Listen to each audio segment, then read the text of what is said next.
I was mid-scroll when something punched straight through the noise. One post, one chart, one offhand claim that made my stomach drop the way an elevator does when the cables jolt. It wasn't the kind of hype that burns out in an hour.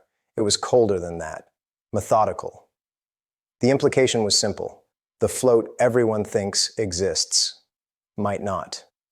And if that's even half true, we are sitting on a coiled spring that doesn't creak, it snaps. Take a breath and picture this without the usual crypto fireworks. Imagine a nightclub at capacity, neon on the sidewalk, velvet rope tight. From the street, the place looks empty because the glass is tinted and the music is soft. But inside, packed wall to wall, nobody moving. You can line up around the block, you can wave cash at the bouncer. If no one leaves, no one gets in. Markets work the same way. If the real supply is held, pledged, locked, or already ticketed for another entrance, then the part you and I can actually buy becomes a thin, brittle layer, more like eggshell than floor. Before we go any deeper, two quick things. First, this is not financial advice. I'm not your advisor. I don't know your portfolio, your timeline, your risk tolerance, or your rent due date. Treat everything here as information and a framework to think with, not a trigger to smash the buy button. Second, what you're about to hear is a structured story. I'm going to give you the hook, the thesis, the mechanics, the catalyst map, the risk reel, and the exit psychology. You'll have something you can use whether you decide to act or decide to watch from the balcony. Either way, you won't be guessing. Now let's set the table. Every cycle has a headline asset and a narrative spine. In prior cycles, it was simple. Digital gold leads, smart contracts follow, the rest chase momentum. But this time, something different is forming under the surface. Less about memes, more about plumbing. Liquidity pipes, compliance rails, settlement corridors. That doesn't trend on TikTok, but it does decide who eats when the line gets long. Here's the quiet pivot almost nobody prices correctly. Price doesn't move because number go up, fairy dust lands on a chart. Price moves because demand meets an unyielding obstacle. No available supply at the current level. People don't like to hear this because it removes the magic and replaces it with arithmetic. But the arithmetic is where the money is. Think of the supply stack like a layered cake. The top layer is tradable, visible, squishy. That's the stuff on exchanges, the coins that flit between hot wallets and order books. The middle layer is semi-liquid, cold storage you won't touch on a whim, corporate treasuries, long-term holders who already made the emotional commitment to not be shaken out by a weekend wick. The bottom layer is functionally immobile. Escrow, legal pledges, locked collateral, wrapped versions that require the base asset to be parked somewhere else, custodial reserves, and whatever sits in agreements you and I will never read. Markets obsess over the top layer because it's easy to watch. But when the bottom layer thickens and the middle layer refuses to move, the top layer becomes a thin glazing, beautiful, reflective, and extremely easy to crack. And that's why even a modest wave of demand can feel like a tsunami at the shoreline. You don't need the ocean to rise by 100 feet. You need a shallow beach where a 1-foot push runs far inland. Let's talk human behavior, because charts don't move without people.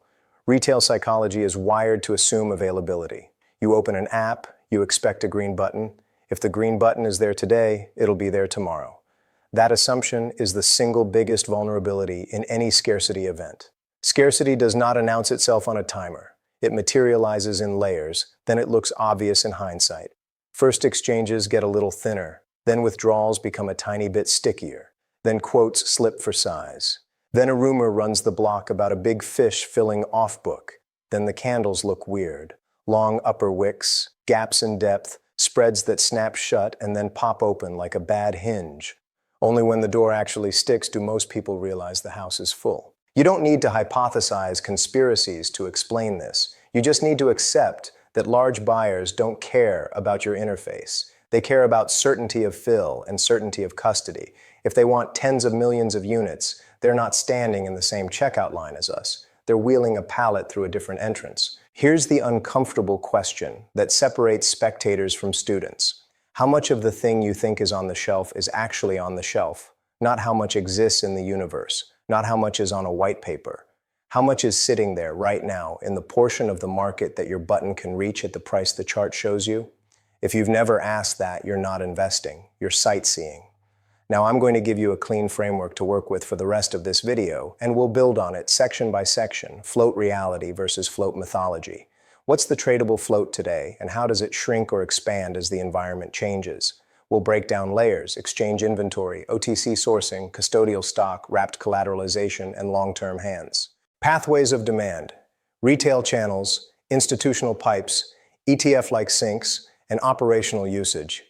These flows behave differently, arrive in different sizes, and care about different frictions. Lumping them together is how you get blindsided. Trigger map. What actually flips switches? Legal clarity, product launches, listing policies, custody attestation cycles, creation, redemption mechanics, and payment rail go-lives.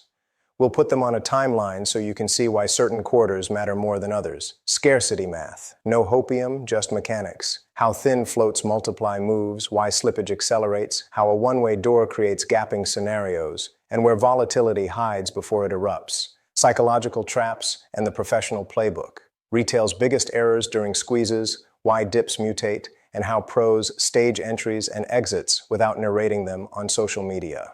Decision architecture, not buy here, sell there. Instead, here's how to define your thesis. Size it sanely, set invalidation points, and avoid getting wiped by emotions when the screen starts blinking. If you've ever felt like the market moves right after you do, this framework is going to feel like someone finally turned the lights on. We're going to separate signal from spectacle and give you a way to see the room, even if the glass is tinted. Before we roll deeper, one more note on tone. I am not here to wow you with ridiculous numbers to earn a like. I'm here to show you how a structural squeeze actually forms, how it behaves in early, middle, and late stages, and how, if you choose, you can position yourself with intent instead of hopping from headline to headline. The opportunity isn't the number on a thumbnail. The opportunity is understanding the plumbing faster than the crowd. Okay, gloves on, eyes sharp. In the next segment, we're going to strip the supply stack to the studs and rebuild it in plain English, so you can point to each layer and say, that moves, that won't, that might, and that never. Once you can do that, price action stops feeling random. It starts feeling inevitable.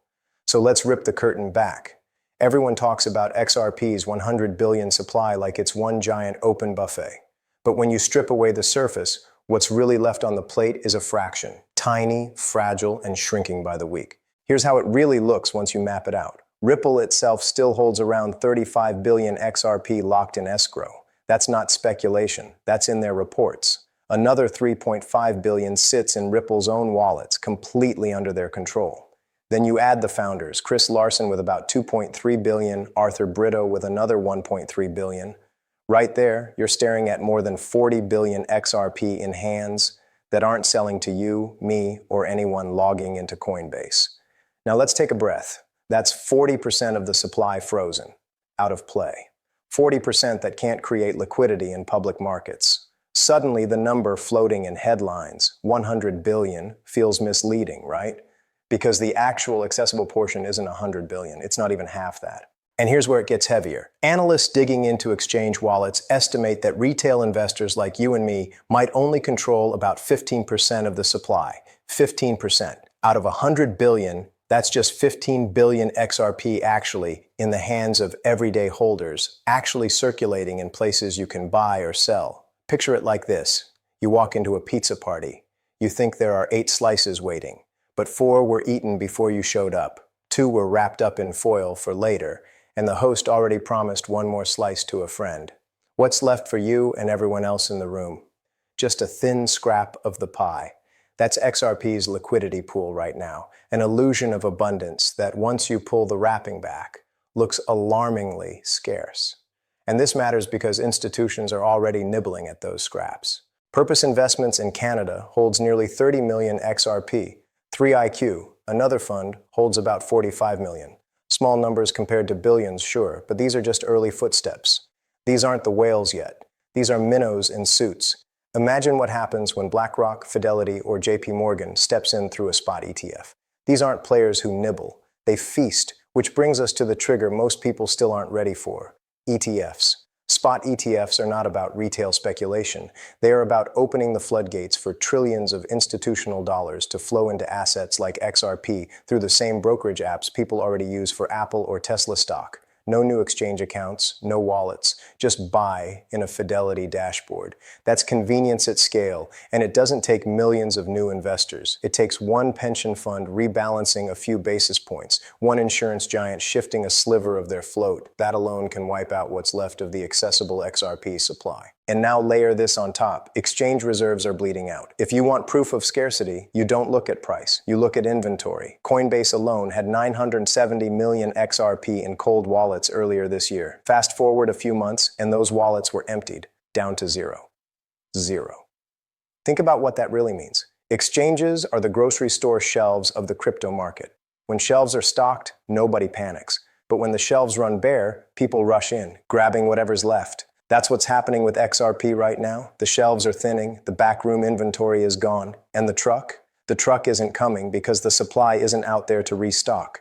And it doesn't stop at exchanges. New DeFi projects are actively sucking XRP out of circulation. Flare Networks FXRP launched with a 5 million XRP cap in its first week, and demand blew through it in hours. Their long-term goal? Locking up 5 billion XRP. Axel's MXRP project adds another 8 billion target to the lockup tally. Together, that's potentially 13% of the supply gone. Intentionally removed, collateralized into wrapped versions that can't hit an order book again. Let that sink in. Ripple's escrow, founders' bags, Ripple's own wallets, plus the institutions nibbling, the exchange reserves vanishing, and DeFi projects swallowing supply. This adds up to a brutal reality. The XRP you think is out there, the XRP you think you can just grab at will, is evaporating. And here's the kicker. The psychology of the market hasn't caught up yet. Most retail traders still believe XRP is an abundant coin with 100 billion in supply. They think, oh, I'll wait for a dip, I'll buy more later. But dips require one thing: available supply. If supply is locked up, if institutions are quietly hoarding, if wrapped tokens are chewing through reserves, those later dips might never come.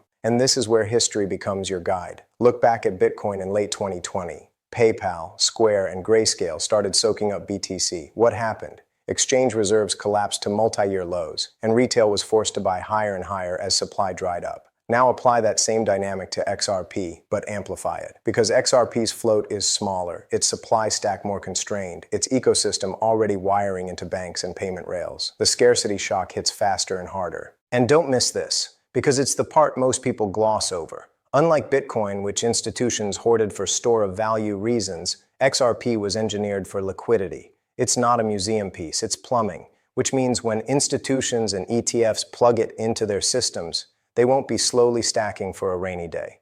They'll be routing live flows. They'll be using it as a bridge. And when a bridge is live, it's not optional, it's essential. That's structural demand colliding with shrinking supply. Now here's where things tilt from speculation to inevitability. Liquidity doesn't vanish from retail exchanges because of bans or delistings. It vanishes because volume migrates. Institutions don't want to fill giant orders in public order books where slippage kills them. They move through private corridors, OTC desks, and liquidity hubs. So when you hear people say one day XRP will disappear from retail exchanges, that's not conspiracy, it's mechanics. The big pipes don't run through your app, they bypass it. And what does that look like on your screen? Fewer pairs, higher withdrawal fees, thinner books, random freezes on heavy volume days, eventually maybe even delistings, not because XRP is dead, but because the action has shifted to lanes retail can't access. If you've ever tried to buy a hot IPO through Robinhood and realized institutions got 90% of the allocation before you even clicked, you already understand this dynamic. XRP is on track for that same structural rerouting. So where does that leave you? Right now, in the prelude. This is the window. Before scarcity psychology becomes obvious to the masses, before headlines scream about supply shocks, before ETFs open the sluice gates, before wrapped tokens gobble up billions more, you are in the tiny overlap of time where the math is clear, but the crowd hasn't reacted. That's the leverage point. And it cuts both ways. Ignore it and you end up chasing higher like everyone else when liquidity dries up. Understand it, and you position yourself before the shelves empty completely. In the next section, we're going to map out the triggers, the events on the calendar that flip scarcity from theory to reality. Because knowing the supply stack is one thing. Timing when it goes critical is where the edge lies. And once you see that timeline, you'll realize just how little time retail has left to act. If supply is the fuse, then triggers are the sparks. And in XRP's case, the sparks are already in the air, drifting down, closer and closer to ignition. The question isn't whether the fuse will catch, it's whether you'll still be standing close enough to feel the heat when it does. Let's start with the elephant in the room, spot ETFs. We already know how this plays out because we saw it with Bitcoin. The very week US regulators cracked open the door to Bitcoin ETFs, institutional money didn't stroll in. It flooded. Custodians scrambled, authorized participants scrambled, the entire on-ramp system jammed with new inflows. Price didn't climb in a neat little staircase. It lurched upward like an elevator skipping floors. XRP is primed for that exact sequence, only this time the float is smaller, the structure tighter, the shelf inventory thinner. October has been circled as a potential launch month for the first XRP spot ETFs. And that's not a rumor whispered in Telegram groups. It's filings, it's regulatory sequencing, it's the way every other ETF approval has been staged before. The timelines rhyme. But ETFs aren't the only spark. They're just the loudest. Beneath them is a stack of smaller, quieter triggers, each one chipping away at the illusion of endless supply. Trigger 1, regulatory clarity. The SEC lawsuit wasn't just courtroom drama, it was a holding pattern for institutions. Nobody wanted to touch XRP in size until the fog cleared. Then came the ruling. Secondary sales of XRP are not securities. That was the green light. Exchanges relisted. Liquidity hubs resumed testing. Custodians began preparing allocation. Pipelines. It wasn't fireworks. It was scaffolding quietly being removed. Now the asset sits clean, ready for integration. Trigger 2, custody. This is the hidden backbone nobody on YouTube talks about. Institutions don't just buy crypto the way retail does. They need custody solutions, audited, insured, regulator-approved warehouses where digital assets can sit without compliance officers breaking into a sweat. The moment Fidelity, Coinbase Custody, or BNY Mellon can offer XRP custody at scale, ETFs are operationally possible. And once custody is in place, demand doesn't ask permission. It floods through the pipes that have already been built. Trigger 3, liquidity hubs and corridors. Ripple has been piloting cross-border corridors for years. Some already run in production, moving millions quietly in the background. But when regulators and institutions are satisfied with compliance guardrails, those corridors can flip from pilot to scale. And when they do, you don't just see speculative demand, you see operational demand. That's central banks and remittance giants actually using XRP as bridge liquidity. That's not hype, that's utility inflows, layered on top of speculation. Trigger 4, wrapped assets. FXRP, MXRP, and whatever comes next aren't sideshows. They're structural demand sinks. Each wrapped unit requires XRP to be locked as collateral. The moment wrapped liquidity pools start offering double-digit yields, billions of XRP vanish into smart contracts. We already saw the opening salvo when Flare's first 5 million cap was eaten up in hours. Multiply that by the next wave of projects. It's a silent lockbox for supply. Trigger 5, exchange reserves collapsing. This one has already started. Coinbase wallets dropping from 970 million XRP to effectively zero wasn't a bug, it was a signal. Other exchanges will follow. The float you assume exists in your app is vanishing, and once it's gone, order books thin out. Liquidity doesn't vanish into thin air, it reroutes. OTC desks and private liquidity hubs soak it up, leaving scraps for retail. This isn't coming, it's underway. Now stack those 5 triggers together. Clarity unlocked the asset legally. Custody built the infrastructure. Liquidity hubs provide the usage. Wrapped assets siphon supply. Exchanges are visibly draining. And on top of all that, the ETF spark is the match. So let's game out the timeline. First, you get hints. Leaks about ETF approvals, filings under review, chatter in regulatory circles. That creates anticipation, a soft swell in demand as speculators position early. Then comes the announcement, XRP spot ETF approved.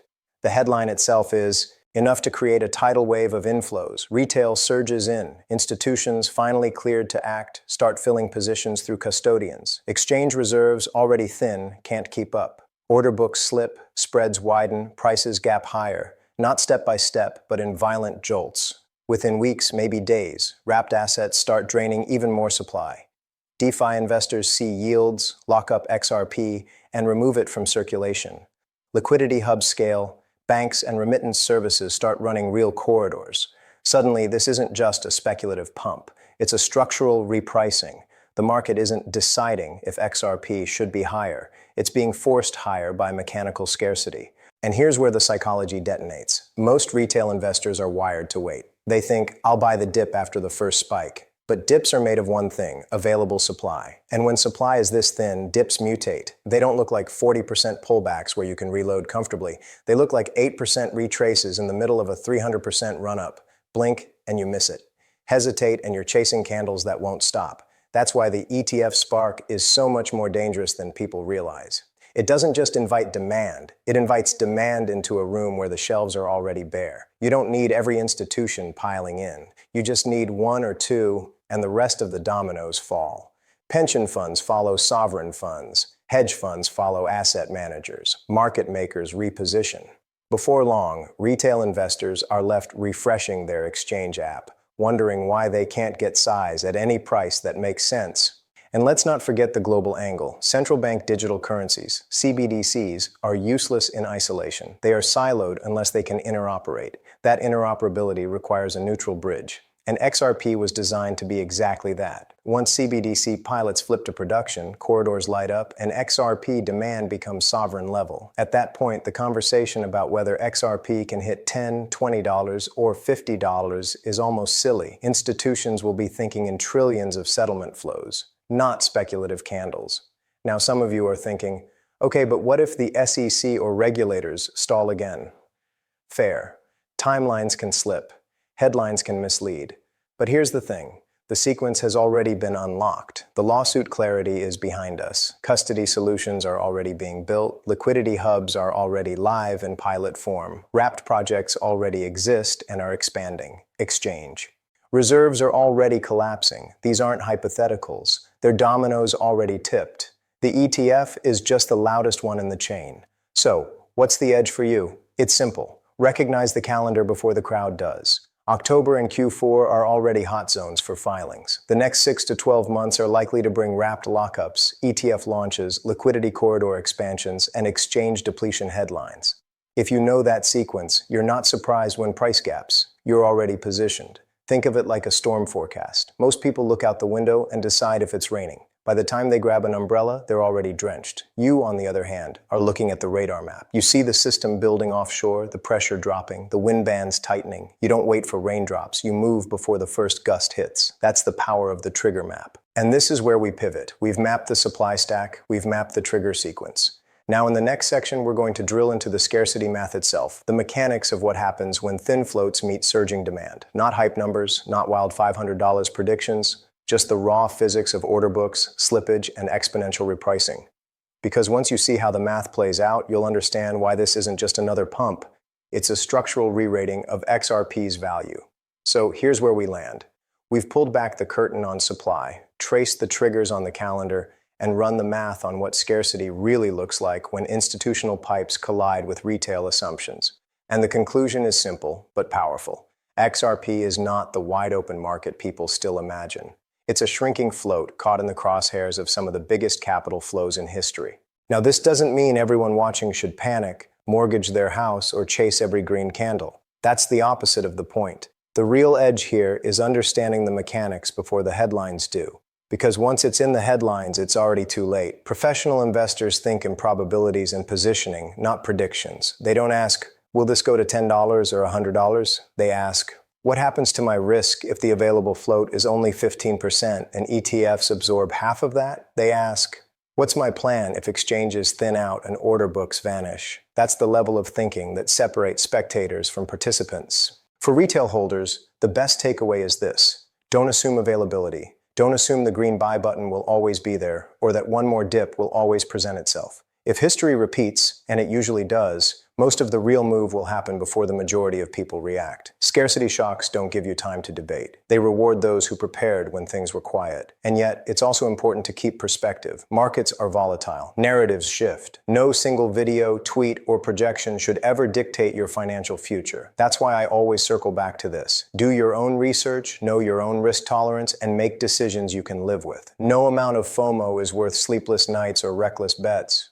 What you've just seen isn't a hype reel. It's a framework, a way to think about how XRP's path differs from cycles of the past, a way to recognize that we're moving from speculation to structure, from memes to mechanics, from hype to hard pipes that reroute liquidity itself. That's not just exciting, it's historic. So, where do we go from here? Keep your eyes on the triggers. Watch the custody announcements. Watch exchange reserves. Watch the filings as they move from under review to approved.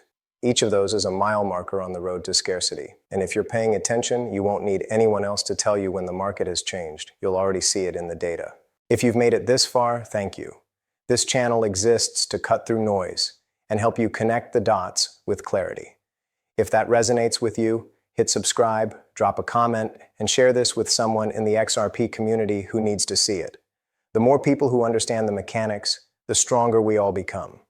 The window is narrow, the fuse is lit, and when the sparks hit, those who prepared will find themselves in a very different reality than those who hesitated. Choose wisely, stay informed, and as always, invest smart.